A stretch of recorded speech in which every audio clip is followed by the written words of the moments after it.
Well, welcome to Cinderblock Customs. This is going to be another custom figure which I'm going to start. As you can see, I've decided to do a interesting paint scheme. We've got grey, orange and very light green. I'm going to do one of the old clone troopers. As you can see, I have done a bit of light spray primering of this figure, which I'm going to attempt again to use as a base coat to get this paint to stick very well to the figure, rather than trying to paint on the plastic, the naked plastic itself, which can sometimes cause issues with streaking. I'm also going to have to paint this at some stage, probably give this a definitely give this a light spray primer. Because of its flexibility, I'd imagine that the paint would be looking to crack pretty easily, so I want to get a layer of paint on there to begin with. So I'll probably film that just to show you exactly kind of the technique that I'm using to spray primer these things. I'm just going to use this gun, which is pretty big. I've added this massive kind of shield onto it from another weapon, and we'll see how that goes. So I'll come back at stages just to show you how things are going. There we are. We'll focus it manually. So we've done the primary colour, which is grey, and now moving on to doing something I've never done before. So I've masked up an area of the helmet with this tiny masking tape. A roll of it here. So it's very, very thin. You can actually get thinner masking tape than this, but I'm going to use this at this stage. And I'm just going to paint a colour in there and see if it actually masks up correctly. Okay, so to have a look at what we've done, did a little painting on this one. It's a bit streaky at the moment. Get some focus here.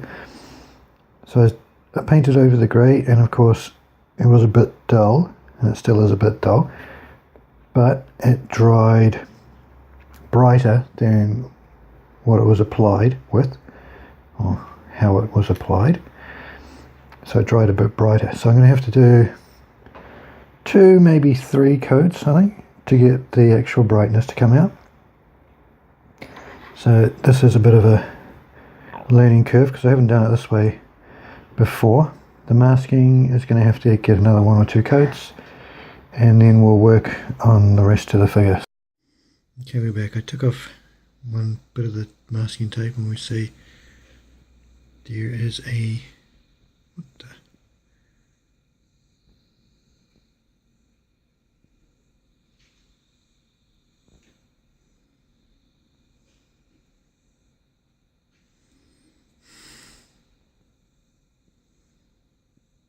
okay, so we see there's a smudge of paint there, so the masking tape wasn't that effective, so I have to tidy that up. I began mucking around on another figure's head. We've got like 3 coats of paint. I'm just going to peel this part off, so I'm going to peel it away from the paint, and that's so you don't tear the paint. You can see it's not quite as it should be, so that all needs a bit of a tidy up right the way through there. So we'll see what we can do about that. The torso is here, so I'm starting to work on some other colours on that. Okay, so we're just using an old bit of primer. Okay, so just a real quick dusting. So not very thick, just to get some kind of purchase on paint that will be going on there later.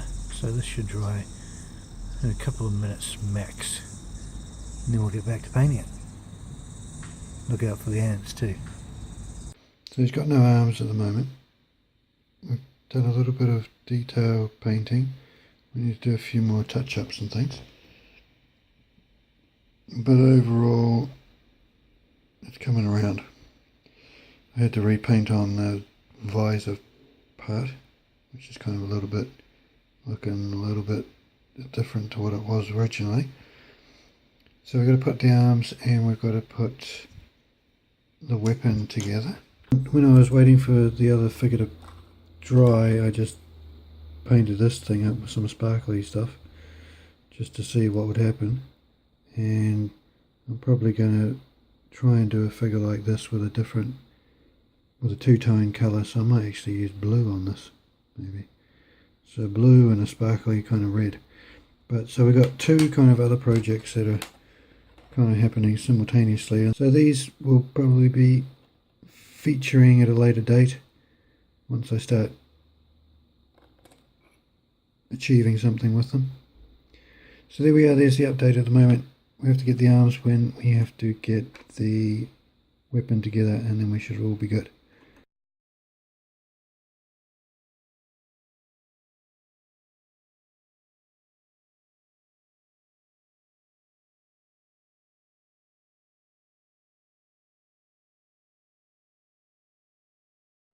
Okay, so we've come to the end of this custom project.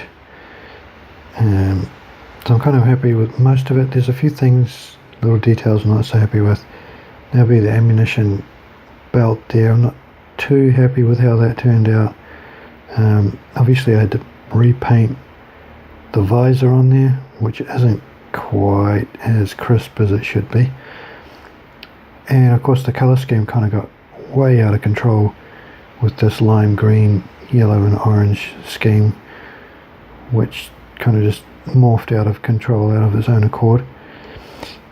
But here we see we've got the clone trooper. He's got a vest on, so we had to get in there with some pretty detailed kind of painting to paint that up.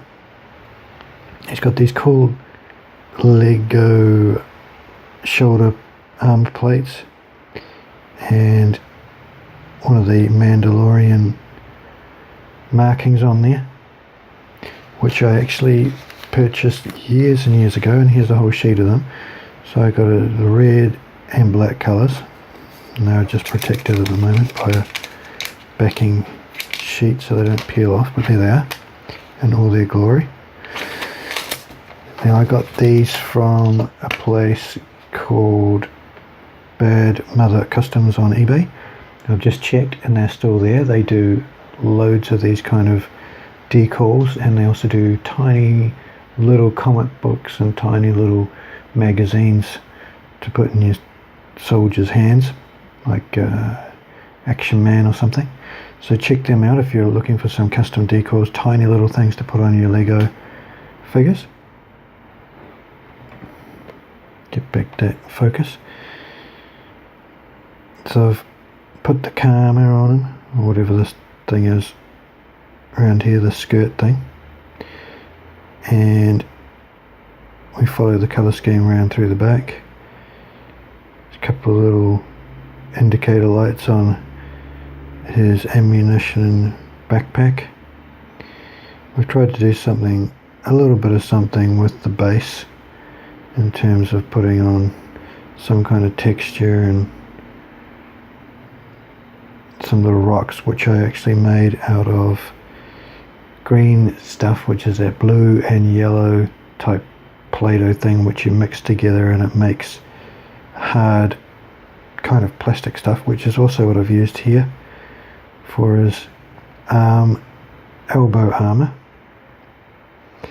I've got this comlink here with a little orange jewel thing stuck to the top of it. This is actually a real piece of Lego, and I think it's supposed to be for a diver's kind of watch. So I got it off another set. All these bits and pieces have basically been taken off other sets, including this minigun, Gatling gun, machine gun, which I took off another set.